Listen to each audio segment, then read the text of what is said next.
9.1 has us working with simplifying and using square roots. Some prerequisite knowledge that we need to recall going into this section is that x squared is the same as saying x times x. The reason we need this is because the main reason and point of having a square root is that a square root undoes any number being raised to the second power. Again, specifically working with the second power. We'll get to some other problems later on where we have the third power, fourth power, fifth power, and so on. But for now, the square root is only working with things raised to the second power. Now, our core definition of square root tells us that if I have something squared, and that is equal to b, then a is called the square root of b, because it is the thing that is being squared to equal that resulting b value at the end. So I want to keep this in mind as we're going through and looking at the rest of this material and the rest of these notes. The square root is the number that is being raised to the second power to create a final answer that we're working with. So looking at our notation and some other definitions that we have with this, writing things out with the square root symbol is what's referred to as radical notation. There's a big difference between radical notation and our standard notation or decimal notation that we see in other problems. But radical notation is the most common one that we're going to be seeing show up with this particular section in the examples that we're going to have here. So when we have a problem like this, we would see it generally written out in this form, the square root of x, something like that. In most instances, we are going to be working with x being a number that is greater than or equal to 0. We're going to get into some of the more specific reasons as to why we're only working with numbers greater than or equal to 0 later on. But for now, and it's kind of alluded to later on here, there is not going to be any real solution that we can find if we take the square root of a negative number. And we'll see that reason why later on in some other problems. So a couple other parts of terminology that we have here. We have the actual symbol that is showing up here. We refer to that as the radical. We'll see in future sections that that could be the third root, fourth root, fifth root, and so on. But all of those are considered to be radicals, for the symbol anyway. The thing that is inside of the radical, whether it's a single number, a number and a variable, two variables multiplying together, three variables adding together, anything like that, the thing inside the radical is referred to as the radicand. So our two main buzzwords, the radical and the radicand. And really make sure we have the radicand nailed down because that's a very commonly used term that shows up in a lot of problems in all of Chapter 9 that we're working with. Now we have two forms to have our final answers, and it all depends on what we are asked to do. So we see our two possibilities of what we're being asked, and they might look similar, but there are two very distinct differences between them. This first one is asking for us to take the positive square root of whatever b is. The second one, because it has this negative sign out front, is asking us to take the negative square root of b, whatever that is. So our first instance up here would produce a positive answer, and the second instance here would produce a negative answer. And we can tell that based on the sign that is written out front of the square root. So be on the lookout for that as you are going through and solving these things. Now some other parts that we have showing up with this is to make sure that you are carefully reading through a problem and determining, do I need to write my answer as a decimal, or can I leave it in this radical notation that we have? And we want to make sure that if we are asked to approximate an answer, that tells us that we're all clear to use our answer, our calculator, I should say, and then round the number to the specified number of decimal places. If the problem does not tell you explicitly where to round to, my recommendation is to round your final answer to 2 or 3 decimal places. Make sure you are reading the problem to see what it specifically is asking for, because some programs, some websites, some instructors will ask for one very specific thing and then dock you points if you don't follow that. If the problem does not specify to approximate an answer or round your answer to a certain number of decimal places, then you're more than welcome to leave your answer just written out as a radical in this radical notation. So we can leave our answer just as the square root of 2, or the negative square root of 5, or the square root of 7y, something like that. Radical notation is the thing that we generally work in, and what we're going to be using more often than not for our final answers. We really don't like to write things out as decimals because even with rounding, they become really gross and terrible in that regard. Our next part that we have here is working with how do radicals work with PEMDAS in our order of operations. And they have two parts that go along with them. The radicand, remember the thing that is inside of the radical, is completed and worked on during the parentheses or P portion of PEMDAS. We dive into that radicand, do any and all simplification that we can within there, and then we look to see what we can do beyond that.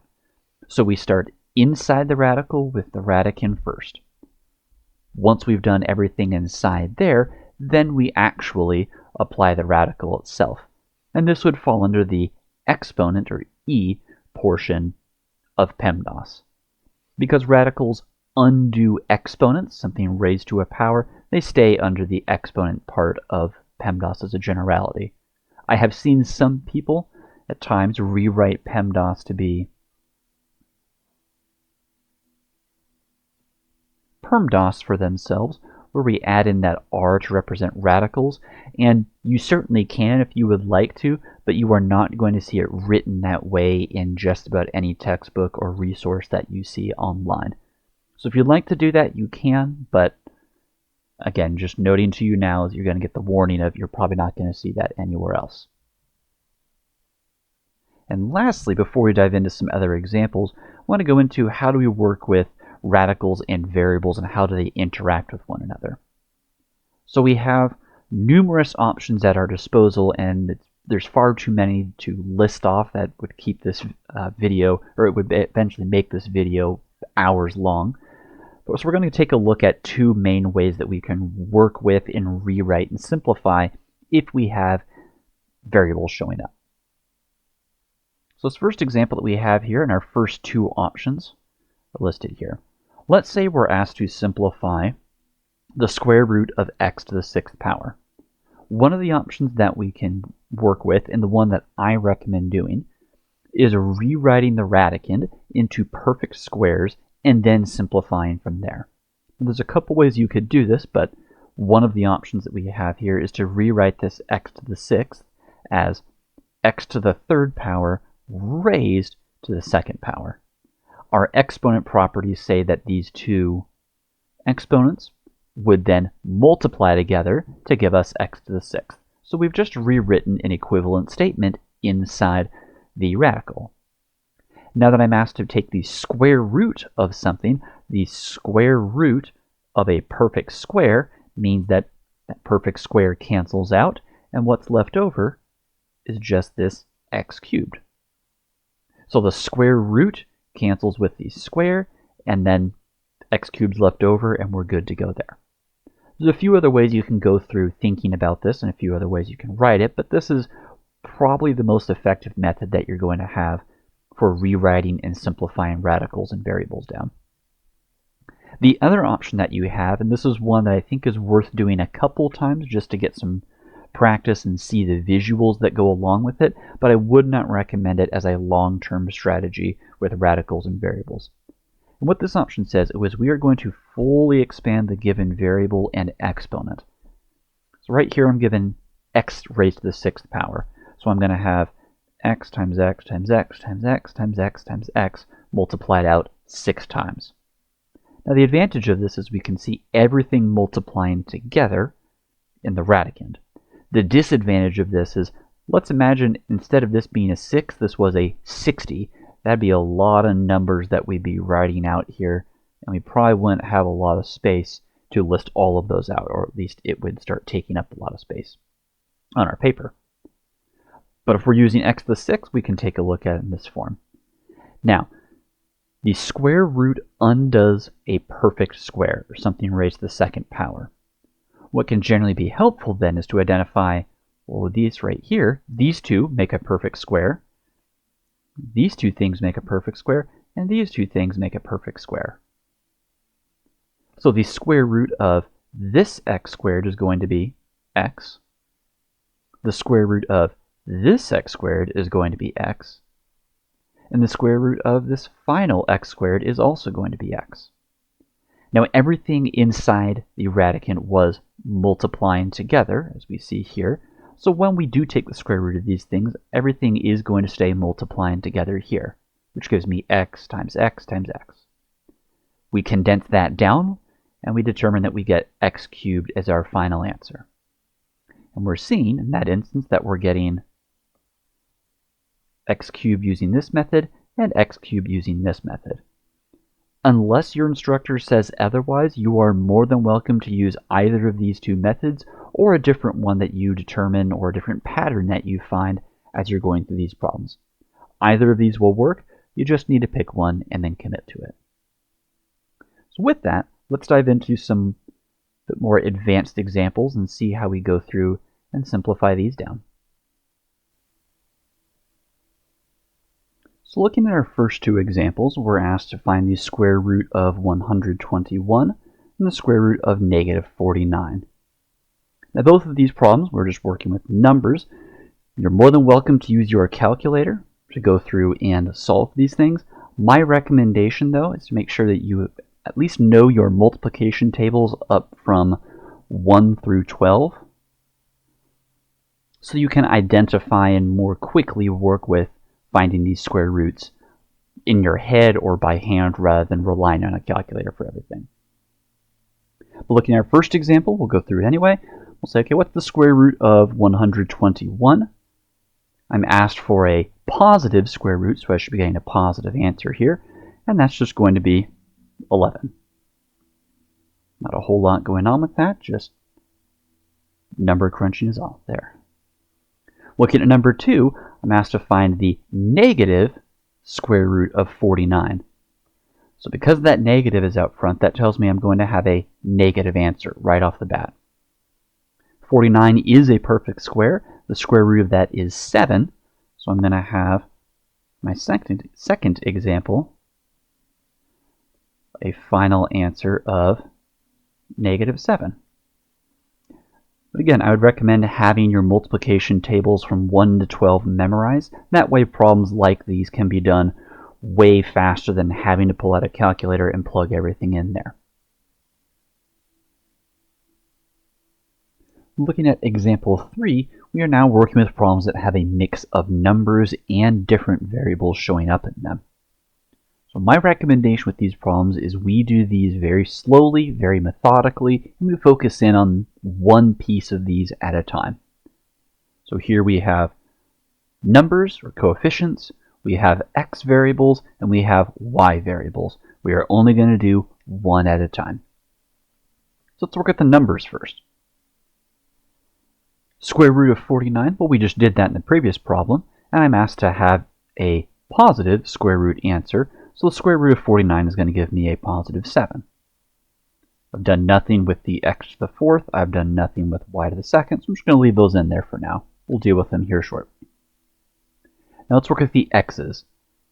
X to the fourth power, well, that's the same as saying, let me make a note of it off to the side here.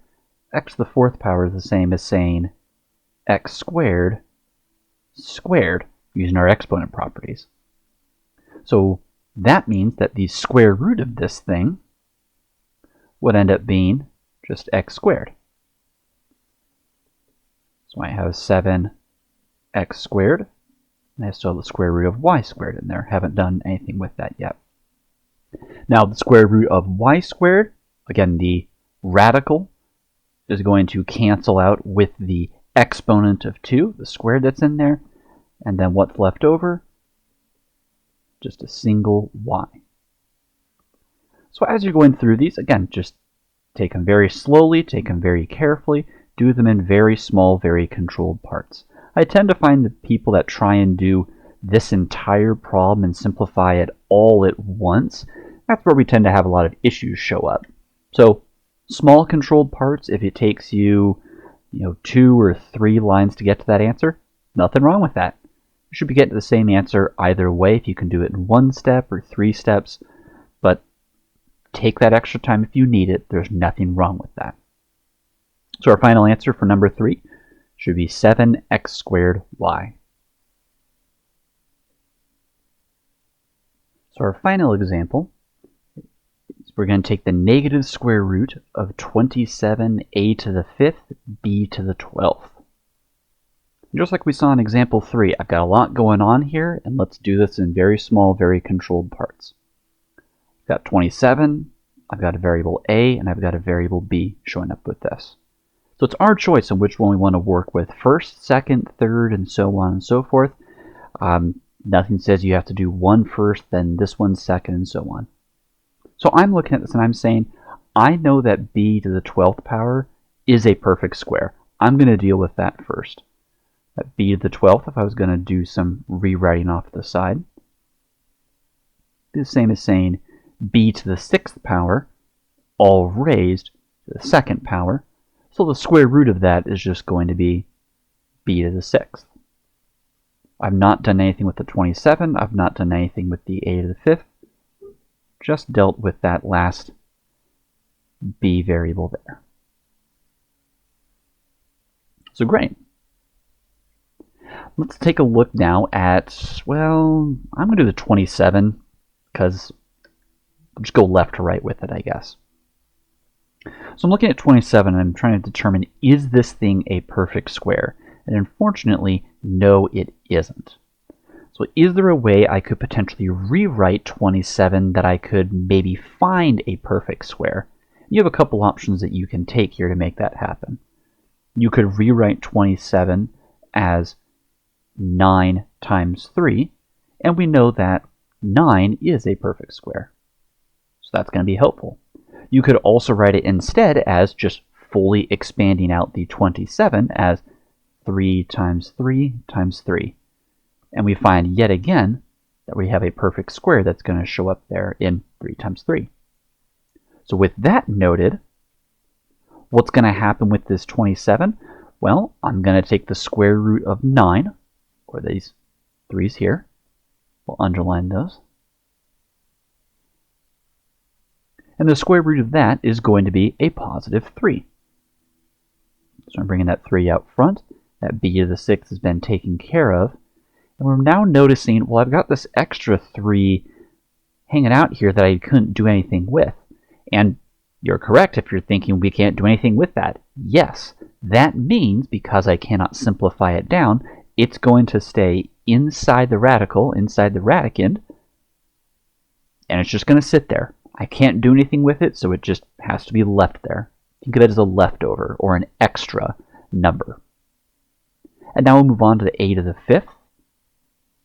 How could I rewrite this? Well, there's a couple ways we could do this. We could think of this as a to the 4th times a, again using our exponent properties.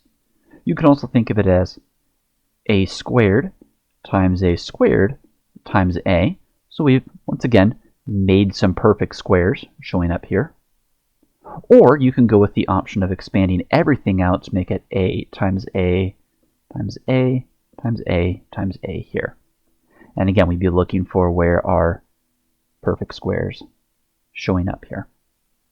Either of these routes you'd like to take is perfectly acceptable, though I would recommend that we try and stick with doing the first two methods only because this last one can get really, really long and tedious and have a lot written out there. So either way you want to think of it, either one you want to use will work. I'm going to use this a to the 4th because that's the same as saying a squared raised to the 2nd power. So the square root of that is just going to be a squared. So I bring the a squared out front. We try and list these variables out front here and as a generality in alphabetical order. So that's why we insert that right in between here. And then we're noticing again with these a's, I've got this one extra a left over at the very end. It's left over with this.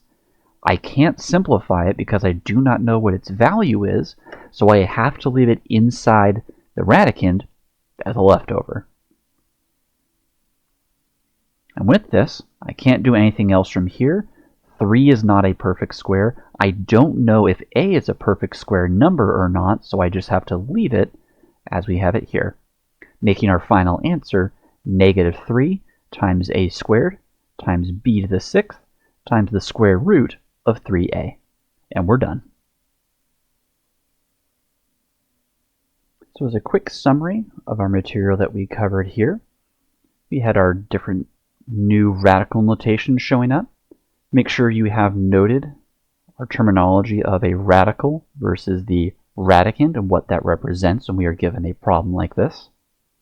We also want to really make sure that we also have it noted if I'm finding a positive or a negative square root of something, that has to be given to you somewhere in the problem to determine which type of answer you're going to have. And then we also want to note that there's nothing wrong with leaving your answer in this radical notation that we have here. We generally like to do that more often than not if the numbers would be very, very, very gross decimals. The last part that we want to remember is using radicals with PEMDAS in our order of operations. What goes first, what goes second. Again, we start inside of the radical with the parentheses, and then we go and apply the radical itself using the exponent step of PEMDAS. And then last but not least, especially when we are working with variables and things like that, we want to make sure we are getting in the habit of rewriting the radicands as best we possibly can. And again, you have the option of rewriting it into perfect squares. You have the option of rewriting it into its fully expanded form. Either one will work. At the end of the day, you do need to pick some way to rewrite it in a way that's going to make sense to you to keep track of this and get to your final answer. And we have our examples that we worked through down here, so the questions and their final answers. We'll scroll on to take a look at some practice problems that you could go through either by yourself or with other people around you. We'll jump ahead here shortly for the final answer. It's a little bit of a tip for the Group 4 number 2 one. I would recommend using a calculator first and foremost with that number. Just a little bit of a hint. And outside of that, we'll scroll down here for the answers.